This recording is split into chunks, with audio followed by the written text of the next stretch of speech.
We provide you the platform to turn your dreams into reality.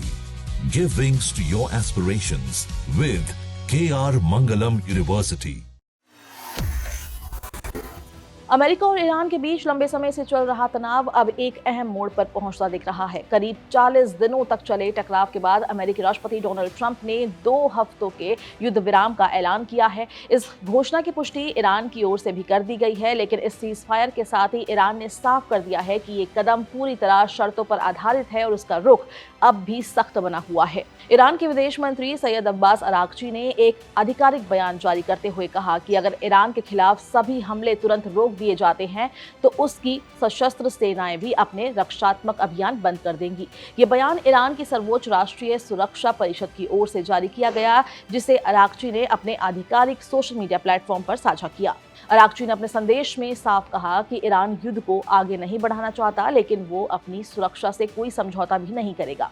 उन्होंने ये भी स्पष्ट किया कि युद्ध विराम का पालन तभी होगा जब दूसरी तरफ से भी पूरी तरह हमले रोके जाएं। यानी ये एक तरफा फैसला नहीं, बल्कि आपसी भरोसे पर आधारित समझौता है। इस पूरे घटनाक्रम में हॉर्मुज जलदमरू मध्य का मुद्दा भी बेहद अहम बना हुआ है। ईरान ने कहा है कि 2 सप्ताह की अवधि के दौरान इस रणनीतिक समुद्री मार्ग से सुरक्षित आवाजाही सुनिश्चित की जाएगी। हालांकि ये व्यवस्था ईरान की सशस्त्र सेनाओं के समन्वय और तकनीकी सीमाओं के तहत ही संभव होगी। गौरतलब है कि हॉर्मुज जलदमरू मध्य दुनिया के सबसे महत्वपूर्ण तेल मार्गों में से एक है, जहां किसी भी तरह की अस्थिरता का असर वैश्विक बाजार पर पड़ता है। अरागची ने अपने बयान में पाकिस्तान की भूमिका का भी खास जिक्र किया है। उन्होंने पाकिस्तान के प्रधानमंत्री शहबाज शरीफ और फील्ड मार्शल आसिम मुनीर का आभार जताते हुए कहा कि दोनों नेताओं ने क्षेत्र में शांति स्थापित करने के लिए लगातार प्रयास किए हैं।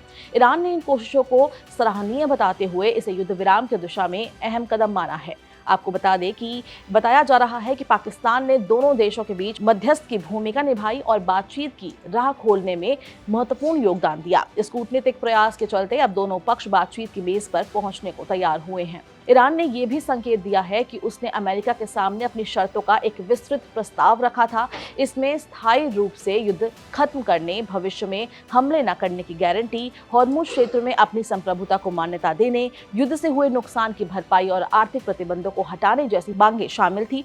दूसरी ओर अमेरिकी राष्ट्रपति डोनाल्ड ट्रंप ने भी अपने रुख में बदलाव दिखाते हुए बमबारी रोकने का फैसला किया और 2 हफ्तों के सीज फायर का ऐलान किया। उन्होंने ये भी कहा कि ईरान की ओर से दिया गया प्रस्ताव भविष्य में स्थायी समझौते की नींव बन सकता है। फिलहाल दोनों देशों के बीच ये युद्ध विराम एक स्थायी राहत जरूर लेकर आया है, लेकिन असली चुनौती अब आगे की बातचीत में होगी। ये देखना बेहद अहम होगा कि क्या दोनों पक्ष अपनी शर्तों पर समझौता कर पाते हैं या फिर ये शांति सिर्फ कुछ समय के लिए ही साबित होगी। दुनिया की नजर अब इस बात पर टिकी है कि क्या ये सीज फायर स्थायी शांति की दिशा में पहला कदम बनेगा या फिर तनाव एक बार फिर भड़क उठेगा। इस वीडियो में बस इतना ही। अगर आपको ये वीडियो पसंद आई है, इसको लाइक और शेयर करें। देश और दुनिया की तमाम अपडेट्स के लिए दैनिक जागरण को आज ही सब्सक्राइब करें।